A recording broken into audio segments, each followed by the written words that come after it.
మా అభిషేకం మహారుద్ర నడుస్తూ ఉన్నది. మేము పల్లంగ మీద కూక్కున్నాం. మా వెనుక ఋత్వికులు అది ఫోన్లో చేస్తున్నారు.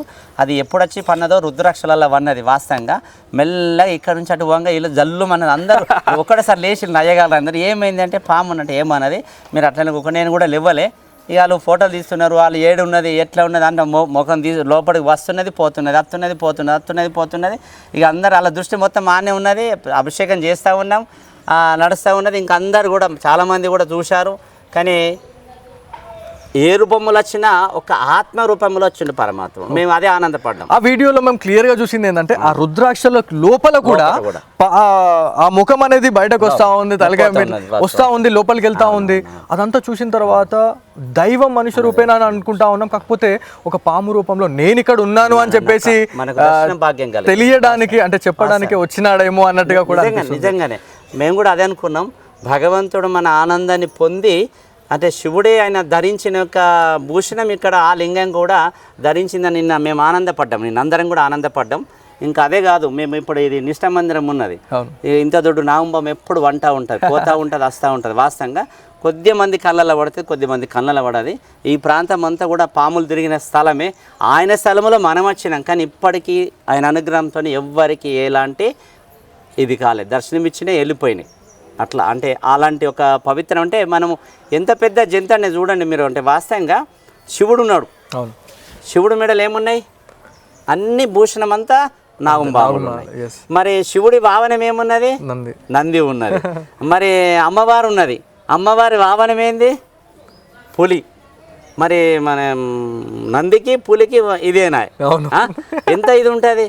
మరి అక్కడ గణపతి ఉన్నాడు. గణపతి వాహనం ఏమున్నది? ఎలుక.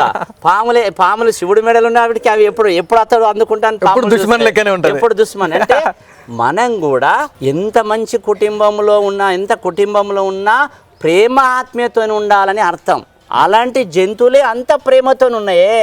విరక్తి కలిగే జంతువులు కనబడితే తిందామనే ఒక జంతువులే ఆ పరమాత్ముడి దగ్గర లీలమై ఆనందంగా ఉన్నాయి. ఆయన మెడలు కానీ, ఆయన వాహనాలు కానీ, పులి కానీ, నంది కానీ, ఎలుక కానీ, నెమిలి కానీ, చిన్న కొడుకు నెమిలి వాహనం, ఇవన్నీ కూడా ఒక్కటి జంగల కనబడితే ఒకటి మీద ఒకటి పడి తినే యొక్క ప్రభావము ఆ పరమాత్ముడి దగ్గర ప్రశాంతమైనట్టు ఉండే యొక్క వాహనాలు ఏవంటే ఇవన్నీ అపోజిట్ ఉన్న వాహనాలే ఆనందంగా ఉన్నాయి. కానీ మన ఇంట్లో ఒక్క తల్లి కడుపులో పుట్టిన కొడుకులము బిడ్డలము ఒక్క తీరంగా ఎందుకు ఉంటాలేమో అని ఎప్పుడు నేను ఆలోచిస్తూ ఉంటాను. నేను అంతే అంతా అట్లాంటి అపోజిట్ ఉన్న యొక్క జంతువులే ఆనందంగా ఉన్నాయి మెడల.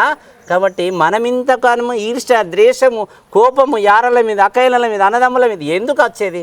ఎవరివేం కొంటావో అత్తమామను కానీ పెద్దలు కానీ గౌరవించాలి, పిడికడు అన్నం పెట్టాలి, ప్రేమతో పలకరియాలి. అదే మన సంస్కారం, అదే మన ధర్మం అని చెప్తున్నది. సో కేదారేశ్వర ఆశ్రమం గురించి మాట్లాడుకోవాలా?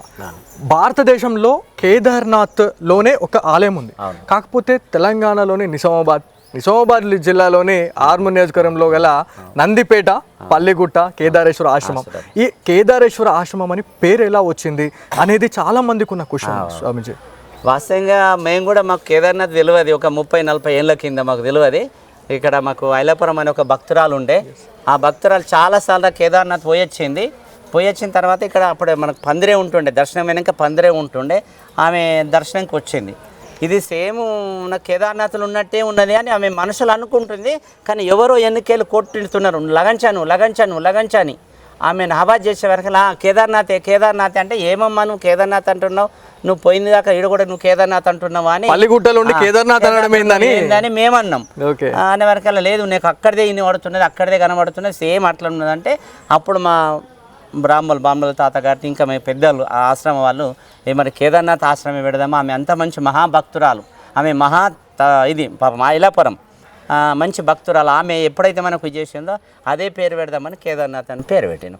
అప్పుడు ఈడ చూసిన తర్వాత దర్శనం అయిపోయిన పెట్టిన తర్వాత నేను కేదార్నాథ్ పోవాలా, మరి ఆమె చెప్పింది కదా కరెక్ట్ ఉన్నదా లేదా అని ఆడికి పోయి చూసే వరకల్లా సేమ్ లింగం వెనుక ఎట్లా మొక్క ఉన్నదో కేదార్నాథ్లో కూడా అదే మొక్క ఉన్నది. వెనుక ఉన్న ఈపే కేదార్నాథ్ ఈపు, వాస్తవం ఈపు శివుడు ఈపే కేదార్నాథ్. అందుకనే ఆ పేరు అట్లా పెట్టాడు, నామకరణం చేయాలి. మళ్ళీ ఈ స్టోరీలో నేను ఇంకొక విషయం కూడా విన్నాను మహారాజ్ గారు, పక్కన ఆ కేదార్నాథ్లో ఎలాగైతే ఒక బండరాయి ఆ టెంపుల్ కి రైట్ సైడ్ లెఫ్ట్ సైడ్ ఉంటది అని చెప్పేసి చెప్పడం జరిగింది. సేమ్ అదే రకంగా ఇక్కడ కూడా సేమ్ అదే ఉంది. సో దాని గురించి కూడా చెప్పండి. అదే అంటే మాకు సాధు దర్శనం ఇచ్చినప్పుడు ఈ గుట్ట ఎన్ని రాళ్ళు తీసినా ఈ పక్కకు రాయి మాత్రం ఎవరు తీయద్దు, అది నాకు పీఠంలా ఉండిపోతుంది. కాబట్టి అది ఎప్పుడు మీకు ఇప్పుడంటే మేము అక్కడ శివుడికి అభిషేకం చేసి ఆడ ఉంటాం. మా ఫస్ట్ నుంచి కూడా ఇదే రాయి మీద కూకొని శివుడికి అభిషేకం చేసి వచ్చిన తర్వాత ఈ రాయి మీద కూకొని అందరికీ బొట్టు పెట్టేవాళ్ళం. కాకపోతే జనం ఎక్కువైపోయినారు, పిల్లతల్లులు వస్తున్నారు, దూరంకి వస్తున్నారు, ఇబ్బంది అవుతుంది అని ఒక ఉద్దేశం వీళ్ళందరికీ విచారం చేసినాం. మహారాజ్ మీరు ఎట్లా చెప్తే అట్లా అంటే ఆ మనిషికి 555 రూపాయలు ఇచ్చారు ఒక పీటుకు 555 రూపాయలు ఇచ్చి అంత మంచి హాలు నిర్మాణం చేసుకున్నారు. అంత మంచి హాలు నిర్మాణం చేసిండ్రు. ఇప్పుడు వేలాది మంది కూకుండే ఒక స్థానం మనకు కలిగింది. వాస్తవంగా అది కలిగింది. అందుకనే ఇక్కడ నుంచి మనం అక్కడ షిఫ్ట్ చేసినాం. ఓకే, సో రేపు మహాశివరాత్రి, మరి ఎంతమంది వచ్చే భక్తులు ఉన్నారు? ప్రతి ఏటా చూసుకుంటే లక్షలాది మంది వివిధ రాష్ట్రాల నుంచి నలుమూలల నుంచి కూడా వచ్చే వాళ్ళు పెద్ద మొత్తంలో వస్తారు మహారాజ్ గారు. కాకపోతే ఈసారి ఎలా ఉండబోతా ఉంది, మరి ఎలాంటి ఏర్పాట్లు చేశారు? మేము ఎప్పుడు చేసినట్టే చేస్తున్నాం, ఇంకా అంతకంటే కూడా రెట్టింపు చేస్తున్నాం. మా అందరు ఉన్నారు, తక్కువ పడితే వాళ్ళందరూ సరిదిద్దుతారు మా తల్లులందరూ. లేదంటే అంటే పెడితే అన్ని ధాన్యం అంతా ఇచ్చింది ఉన్నది, అన్ని పుష్కాలం ఉన్నాయి. ఓపికతో తింటే ఎంత తిన్నా దంగకుంటూ ఉన్నది. వాళ్ళు ఇచ్చిన ధనం మాది కాదు, నేను నిమిత్తం. ఓకే, సో చాలా మంచి ఇన్ఫర్మేషన్ ఇచ్చారు. Thank you. హర హర మహాదేవ్. శంభో.